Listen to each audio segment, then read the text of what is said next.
Welcome to our topic, types of circuits and circuit diagrams. So here you can pause and try this puzzle.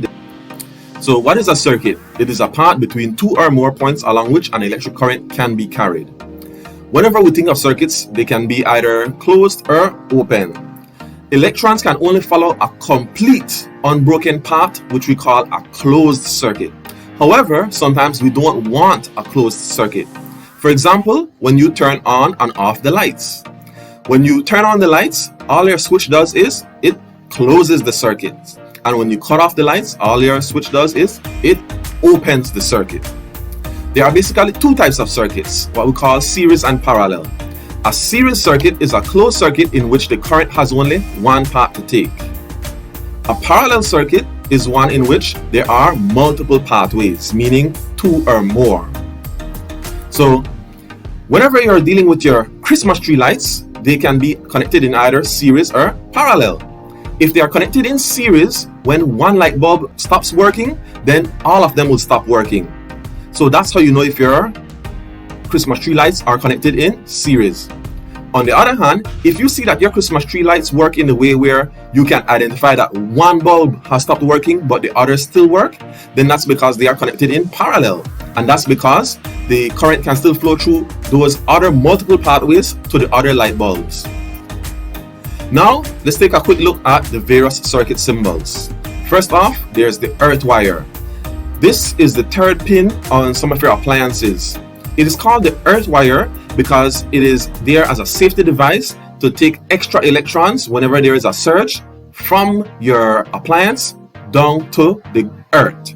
It is also known then as the ground wire because it goes straight into the ground. Sometimes your appliance may not have that third prong, and if your appliance does not have that third prong, then it is what we call double insulated. And to signify that it is double insulated, there is this symbol, which is one square inside of another square. Next, the cell. The key thing to remember about the symbol for the cell is that the long side is the positive terminal and the short side is the negative terminal. When you put more than one of them together, then you know that is what we call a battery of cells. This is the symbol for an AC supply. This is the symbol for a switch. Then this is a junction of wires. On the other hand, this is the symbol for crossed wire. Two symbols are used for these, so either one of them you should remember. Then the filament lamp, also known as a bulb, that's simply a circle with this line and a little hump inside of it, or the hump could be two. The voltmeter is used to measure voltage, and it is the easiest to remember. It's simply a circle with a V in it.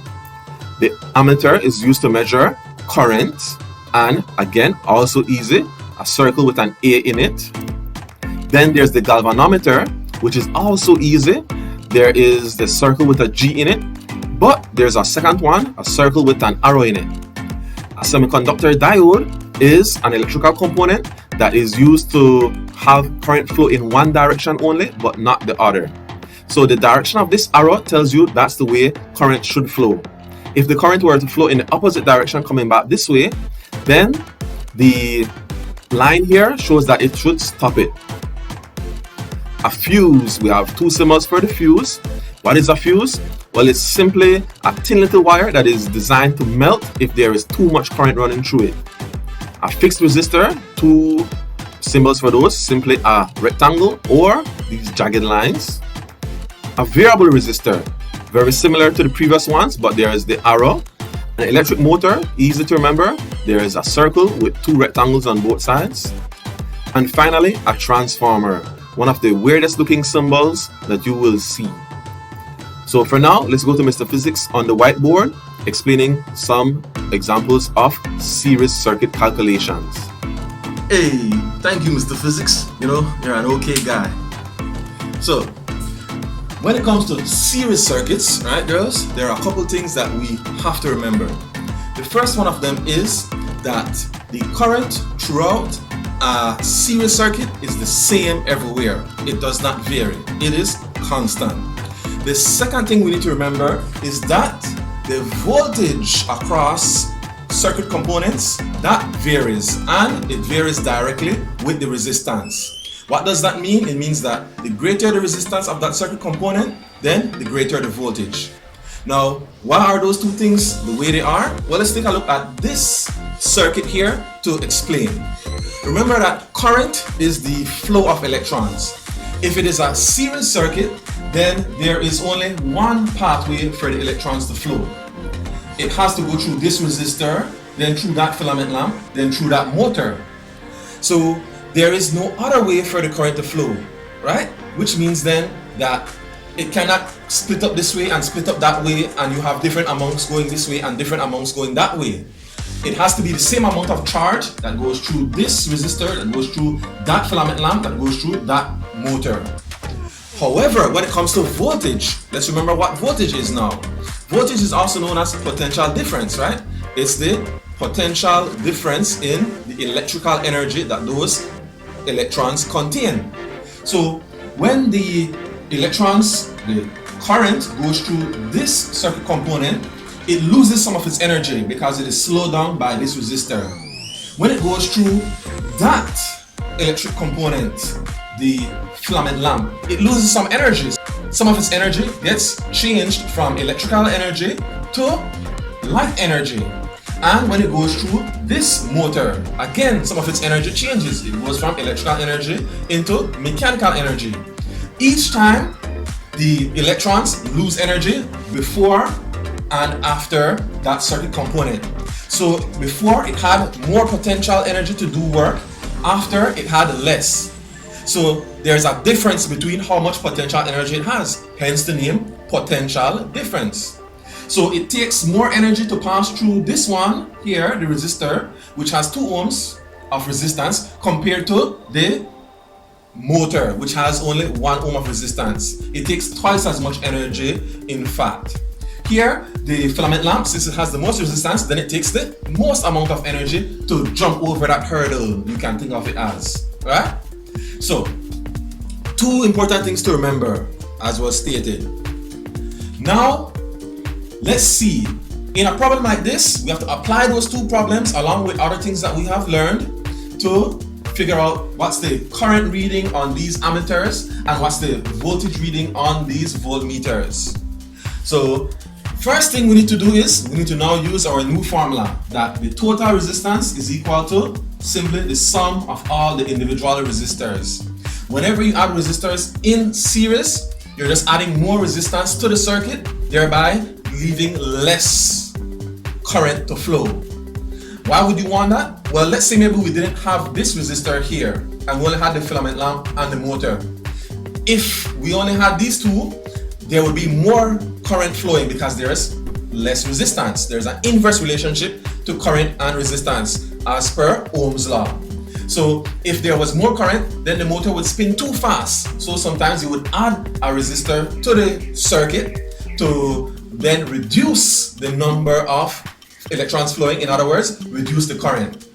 So we have to first find now the total resistance using this formula. Again, which I said, it simply states that when in series, you simply add up the resistors, they just simply get greater, they build up.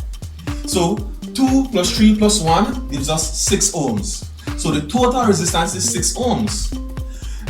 What total current will the battery supply now?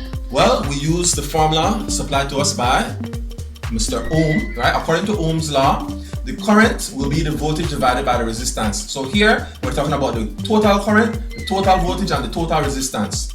The total voltage is the voltage supplied by the battery. That's across the entire circuit.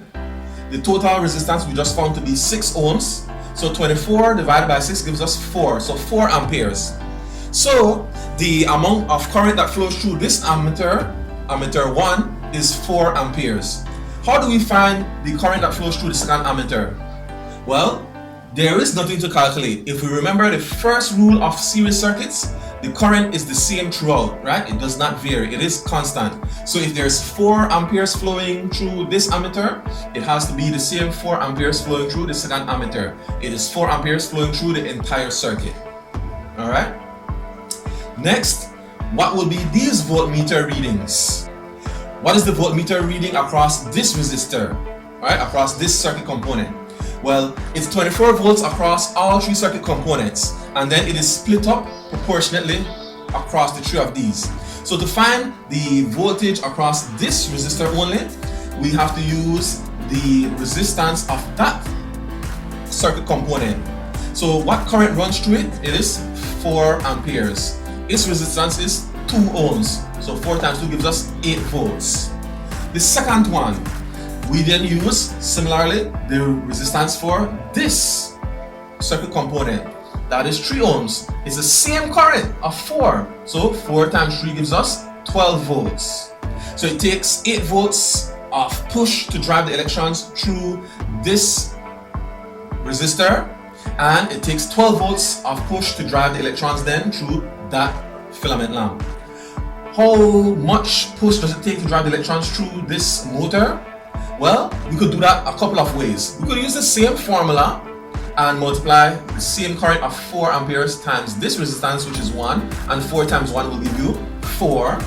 Or you could do a simple subtraction. The total voltage is 24 volts. So that means that these three voltages have to add up back to 24.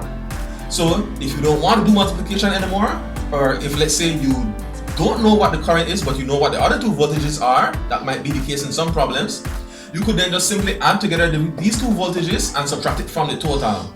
So 8 and 12 is 20, 20 from 24 gives us 4 volts, all the same. So keep in mind that the voltage is directly proportional to the resistance. See, this had the least voltage, the least resistance, right? 4 volts, only 1 ohms. This had the greatest resistance, therefore the greatest voltage, 3 ohms and 12. And this was the one in the middle. If you were to do a ratio of the voltages, you will see that it is in the same ratio of the resistances. Alright, so 8 to 12 to 4, if you divide all of those by 4, you get a ratio of 2 to 3 to 1. Alright, so with that then girls, let's see if you can make the other Mr. Physics proud. See you in class.